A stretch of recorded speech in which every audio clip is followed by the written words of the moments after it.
Tonight, with North Korean artists scheduled to perform at next month's PyeongChang Winter Olympics, a delegation led by the head of a renowned band makes a two-day visit to South Korea to inspect concert venues and facilities.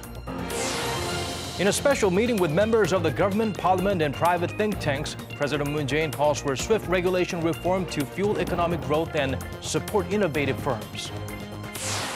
A huge security team comprised of members of the Olympic Counter-Terrorism Center, military, police, and fire department get busy conducting a security sweep of 23 Winter Games venues. NEWSCENTER begins now.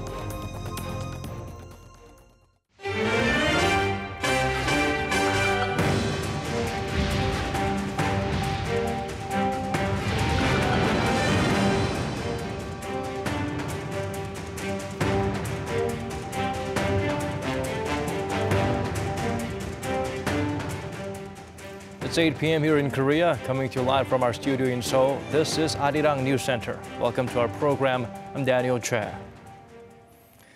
Once again, we kick things off with the visiting North Korean inspection team. For the second day, they checked out the potential performance venues for the artists during the Winter Games. Let's go straight to our Kim Myung-gil at Seoul's Unification Ministry.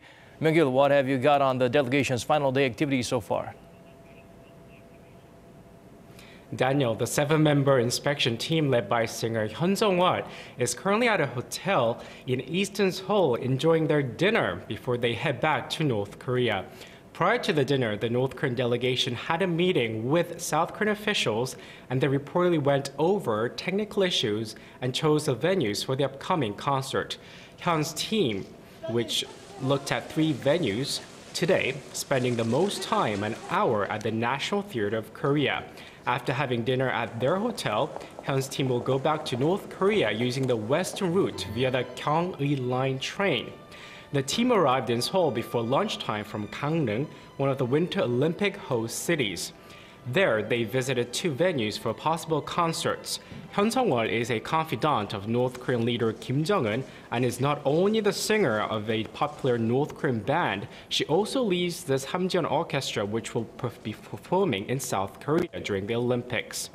A 140-member art troupe, including the orchestra, plus singers and dancers, will give a concert, 1 concert each, in Seoul and Gangneung.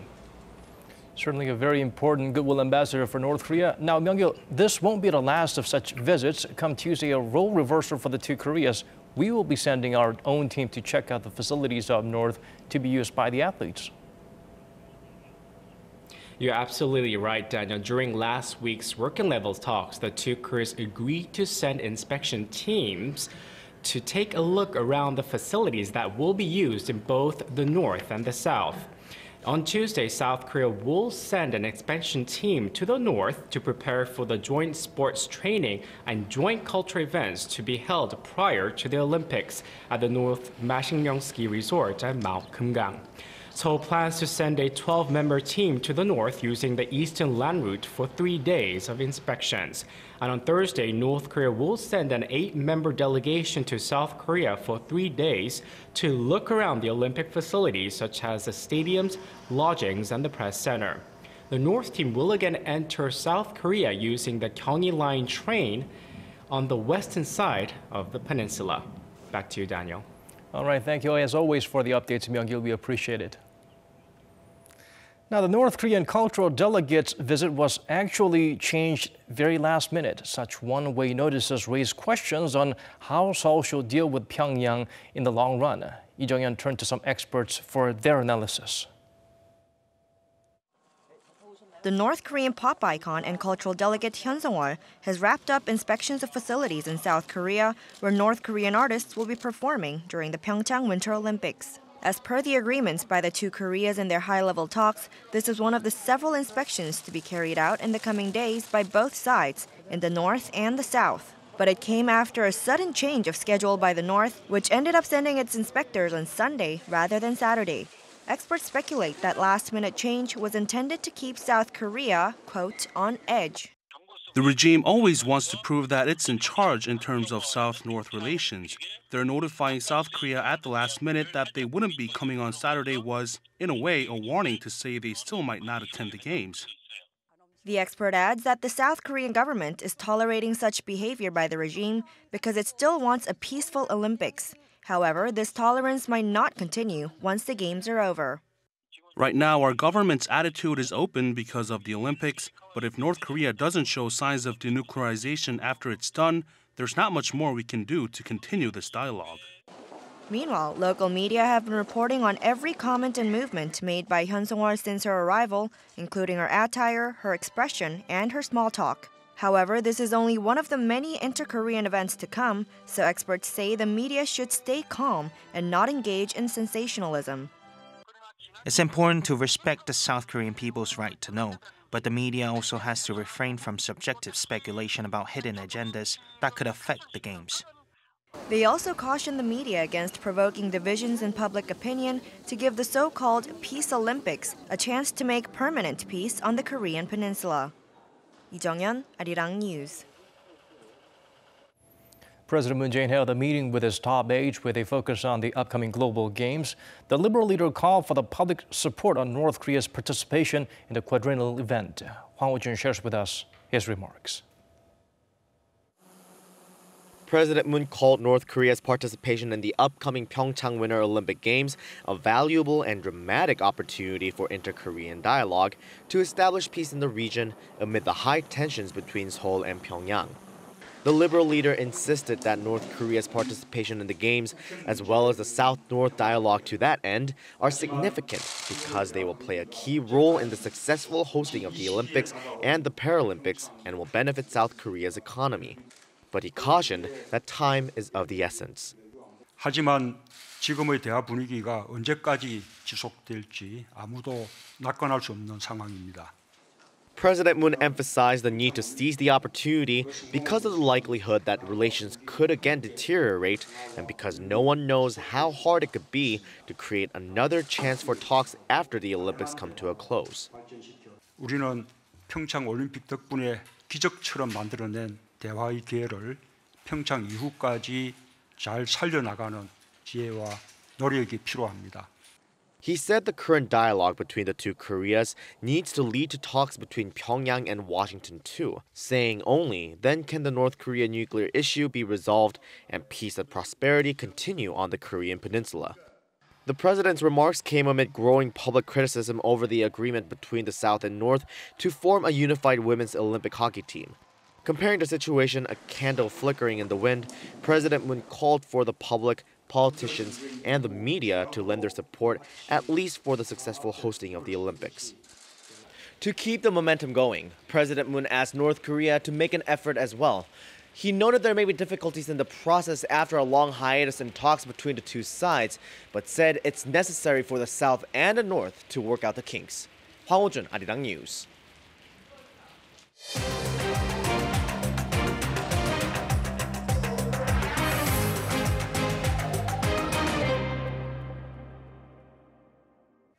Slashing government regulations, especially in areas of new technology and industries. Part of efforts to promote and develop innovative growth. A presidential meeting took place to discuss this very topic today. Moon Gun-young has the highlights from that session at Cheongwade. Entrepreneurial economy is generating all manner of interesting and valuable new technologies around the globe. But these innovations seem to be increasingly colliding with government regulations. South Korean President Moon Jae-in believes despite deregulation efforts made by previous administrations, it's still difficult to feel the ease as for every elimination there has been a new regulation.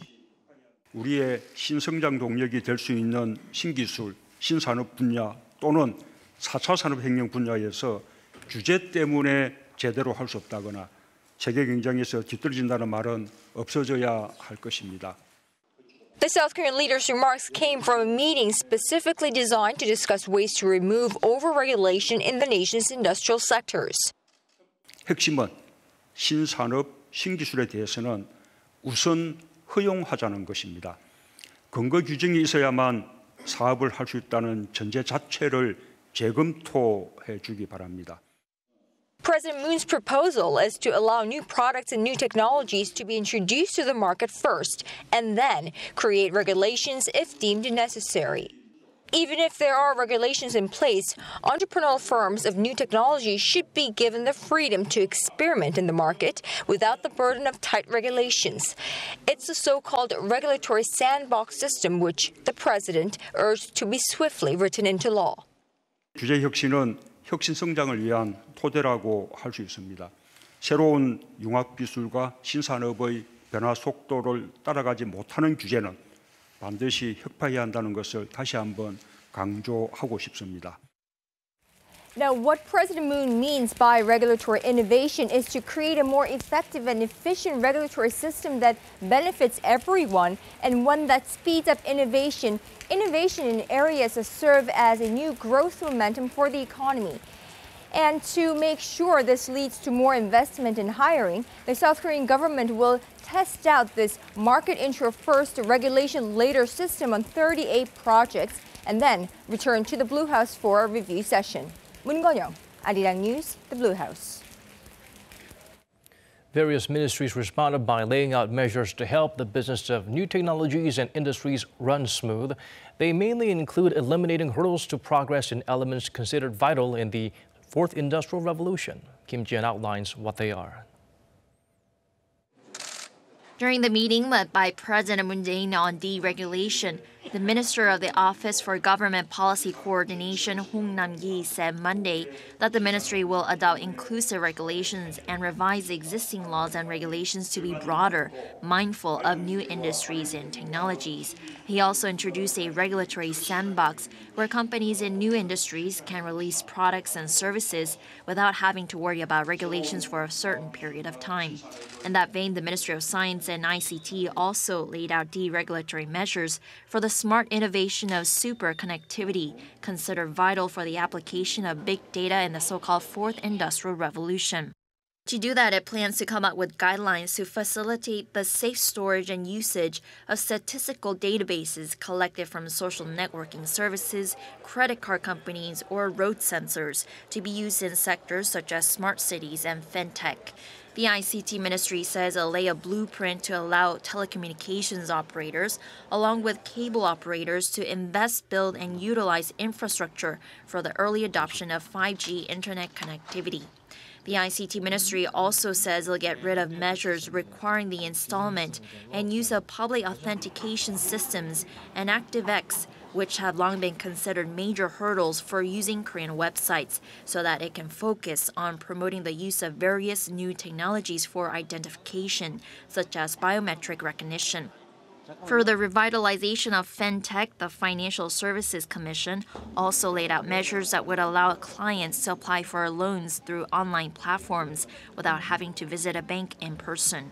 Hong said it'll submit revisions for the implementation of the regulatory sandbox to the National Assembly for approval by next month. Kim Ji-yeon, Arirang News. More on related reform efforts. The Transport Ministry was called on to mitigate regulations for its tech sectors, city planning, self-driving vehicles, and drone industry. Cha Sang-mi sheds light on the changes to come. The Korean government will cut regulations for the sectors expected to lead the Fourth Industrial Revolution. Following President Moon Jae-in's call to improve Korea's regulatory systems, the Ministry of Land, Infrastructure and Transport is pushing for deregulation in its future growth centers, smart cities, self-driving vehicles, and drones, to create more jobs and new markets by providing conditions for entrepreneurial opportunities.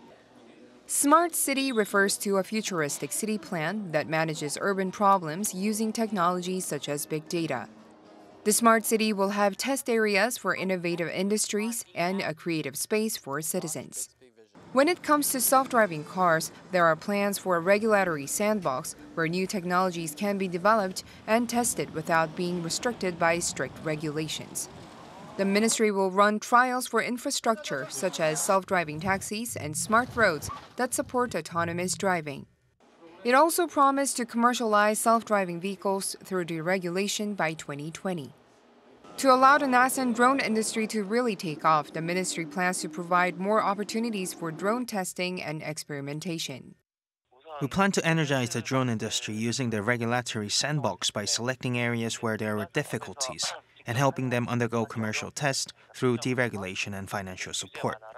The drone expert added that toy drones will no longer be regulated in areas other than restricted areas.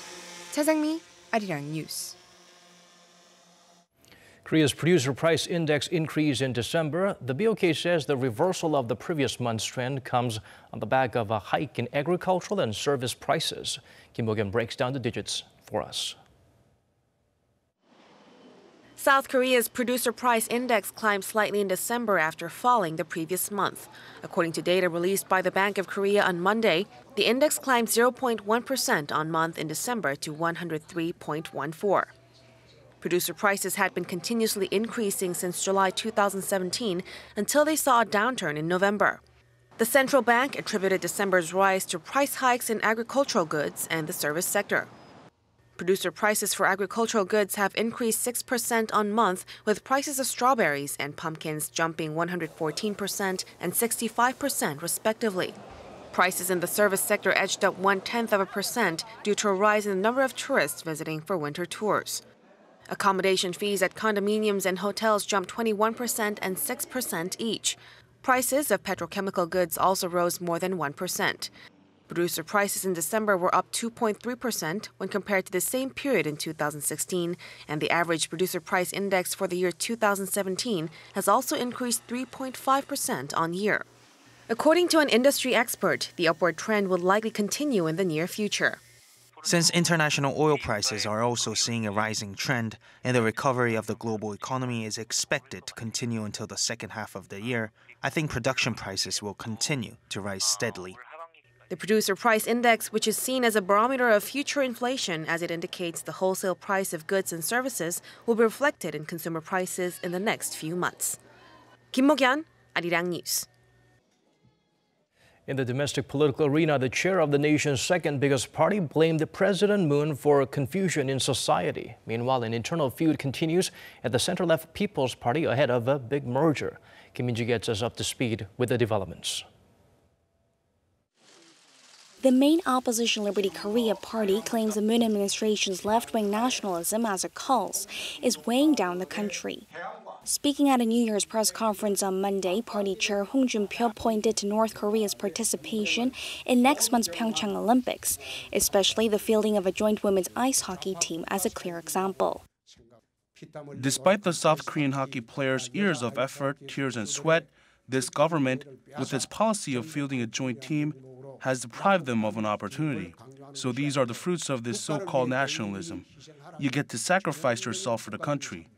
The government did not consult with the Korean people before deciding to host musical performances by North Korea or to have our athletes enter the Olympics without the South Korean flag or national anthem. The Conservative Party has been highly critical of the ongoing inter-Korean talks to get North Korea to participate in the Winter Games, labeling it the PyeongChang Olympics. It ramped up its criticism after the regime abruptly called off a trip by its officials to inspect performance venues in the south, which it later rescheduled. Hong said that the local elections in June will be a chance to put the brakes on what it called the tyranny of the Liberal government and protect the people's livelihoods. Meanwhile, the country's third-largest party is still grappling with its own internal feud. While the leadership of the center-left People's Party and the center-right Padam Party gear up for a merger, dissenters are raising the stakes. A total of 18 lawmakers said they would create a new party if members vote to go through with the merger at a national convention next month. But the People's Party leader is holding firm. This is preposterous. They can do all they want to show their opposition to the merger. And as party chair, I can accept their criticism. However, what they cannot do is prepare to start another party while they are already part of one. I will have to take action in response according to party regulations. It remains to be seen how a merger will affect the political landscape, either leading to the creation of a new centrist force or possibly adding to the ranks of the two main parties if some lawmakers choose to defect. Kim Min-ji, Arirang News. Ride-sharing is on the rise here in Korea, but it's facing heavy protests from cab businesses fearing the new service would steal away customers. Taxi unions went as far as to vow not to attend a discussion session arranged to address this particular issue. Park Hye-jun has a full story. It's not only cryptocurrency and blockchain companies that have been taking a blow from Korea's strict regulations. Companies offering ride-sharing, like Uber, have also been a no-go for the most part. Recently, there was hope that would change under a government willing to give it a try, but the local taxi business remains fiercely opposed, threatening to block any move to loosen the rules. The relevant parties were scheduled to meet last month to look for a way forward on the issue at the hackathon conference run by the government's Committee on the Fourth Industrial Revolution, but taxi companies refused to go. They've been asked to come to the next conference in the first week of February, but now it's been decided that they won't. 4 taxi unions discussed the issue on Monday and released a joint statement. They argue that ride-sharing services threaten the jobs of taxi drivers and that the government's Committee on the Fourth Industrial Revolution has failed to understand the taxi industry. They also said they are willing to go on strike if the committee pushes forward with the talks. Korea is known to be particularly tough on transportation startups. Uber was banned in 2015, and numerous other services have had similar experiences with regulators. But strong demand from both the public and the government is boosting hopes that another path for ride-sharing will be found. A joint report by the Korea Startup Forum and Research suggests only about 17% of Koreans have tried ride-sharing services. The number of users has been continuously increasing since last year, thanks to the cheaper fares it offers and its contribution to reducing traffic. Park Hee-jun, Arirang News.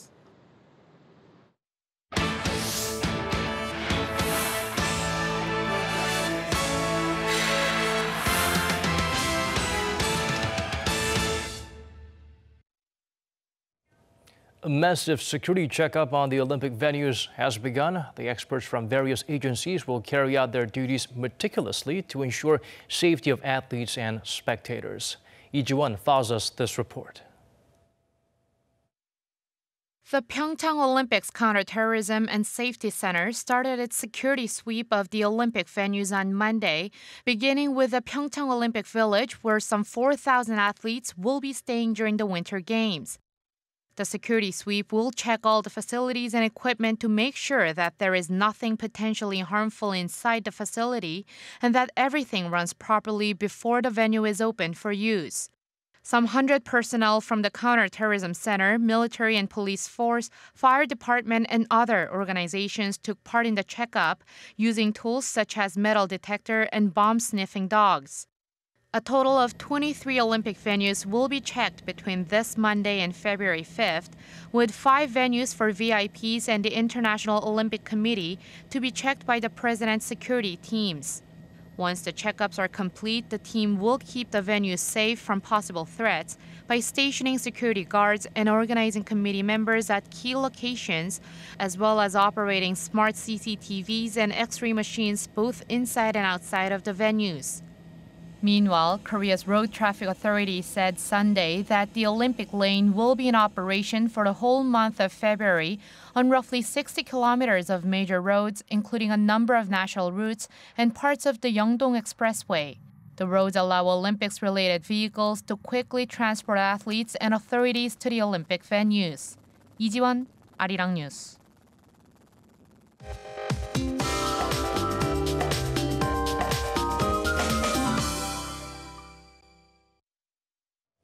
Time now to turn to Michelle Park at the Weather Center for the updates you need. Michelle, it's snowing in the country and the mercury will plummet, but I understand there's an upside to this development as well. Yes, Daniel, for one, fresher air. For now, it's snowy across the nation, but most of it will clear tonight. A lot of regions, including Seoul, will see between 1 and 3 centimeters of snow. However, Gangwon province is expecting to see up to 8 centimeters. Along with the snow, there's a cold wave advisory issued in Seoul and other central inland areas. This will intensify overnight and will expand and strengthen into more areas by tomorrow. Tomorrow will be brighter with cleaner air, but it won't be as comfortable because the morning will drop to a low as minus 13 degrees Celsius in Seoul, while Daegu and Busan begins at minus 6 and minus 2 degrees. It will still be freezing during the day as well, Seoul at minus 8 degrees, while Gwangju and Busan rises up to minus 3 and 0 degrees. The cold wave will be with us for the whole week, and on Wednesday we'll even hit minus 16 degrees Celsius for Seoul in the morning. I'll leave you with the weather conditions around the world.